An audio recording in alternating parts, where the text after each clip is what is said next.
Welcome to சாப்பிட வாங்க. இன்றைக்கி நாம் பலாப்பழ பாயாசம் எப்படி பண்ணுறதுன்னு பார்க்க போகிறோம். இது பலாப்பழ சீசன், பலாப்பழம் நிறையவே கிடைக்கும். டெய்லியுமே நாம் அதை ஃப்ரூட்டாக சாப்பிட்றதுக்கு எல்லாருக்குமே போர் அடித்து போயிடும். ஸோ கொஞ்சம் வித்தியாசமாக இன்றைக்கி பலாப்பழத்தில் ஒரு பாயாசம் பண்ண போகிறோம். வீடியோ ஸ்கிப் பண்ணாமல் கடைசி வரைக்கும் பாருங்கள். இது வரைக்கும் நம்மளோட சேனல் சப்ஸ்கிரைப் பண்ணல அப்படின்னா கண்டிப்பாக சப்ஸ்கிரைப் பண்ணுங்கள். அப்போ தான் நம்ம போடுற வீடியோஸ் எல்லாமே நீங்கள் தொடர்ந்து பார்க்க முடியும். வாங்க இன்றைக்கி பலாப்பழ பாயாசம் எப்படி பண்ணுறதுன்னு பார்க்கலாம்.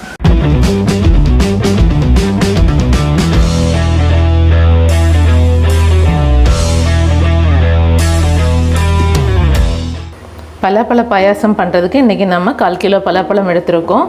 இதில் இருக்கிற சீடெல்லாம் ரிமூவ் பண்ணதுக்கப்புறமா 1/4 கிலோ இருக்கிற மாதிரி எடுத்துக்கோங்க.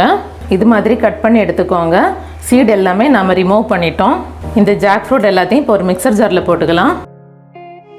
இதை கிரைண்ட் பண்ணி எடுத்துகிட்டு வந்துடலாம். இது மாதிரி கிரைண்ட் பண்ணி எடுத்துக்கோங்க. அடுத்ததாக நாம் வெல்லம் கரைச்சி எடுத்துக்கலாம். அதுக்கு 150 கிராம் வெல்லம் எடுத்துருக்கேன். அது கூடவே ஒரு 1/2 கப் அளவுக்கு தண்ணி சேர்த்துக்கலாம். தண்ணி சேர்த்து நல்லா கொதிக்க விட்டுடலாம். வெல்லம் நல்லா கரைஞ்சிருச்சு. இப்போ இதை நாம் வடிகட்டி எடுத்து வச்சுக்கலாம்.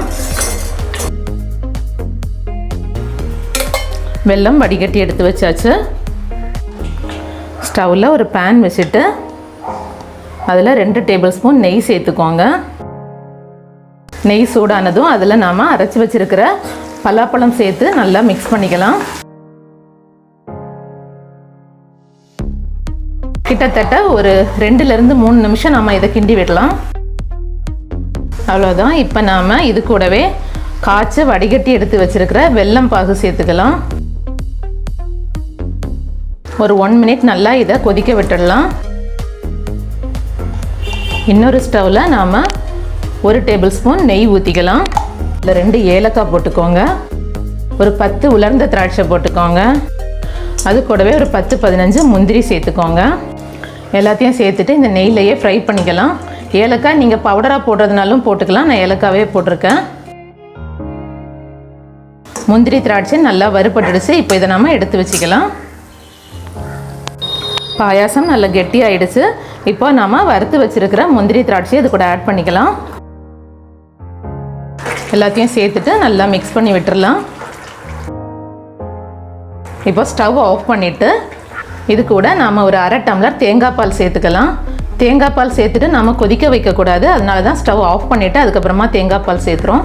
தேங்காய் பால் சேர்த்து எல்லாத்தையும் நல்லா மிக்ஸ் பண்ணி விட்டுருங்க. அவ்வளோதான். சூப்பரான பலாப்பழ பாயாசம் ரெடி ஆயிடுச்சு.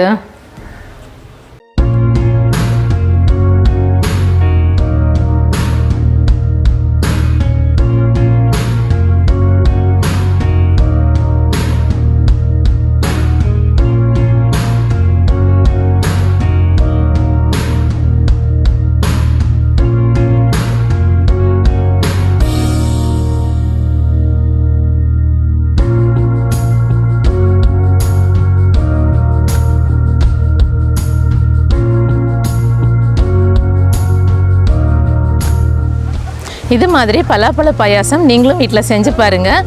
எப்படி இருக்குன்னு கமெண்டில் சொல்லுங்கள். இந்த வீடியோ பிடிச்சிருந்தால் லைக் பண்ணுங்கள். உங்கள் ஃப்ரெண்ட்ஸ்க்கு ஷேர் பண்ணுங்கள். டேஸ்டியாக சாப்பிடுங்க, ஹெல்த்தியாக இருங்க. Thank you so much.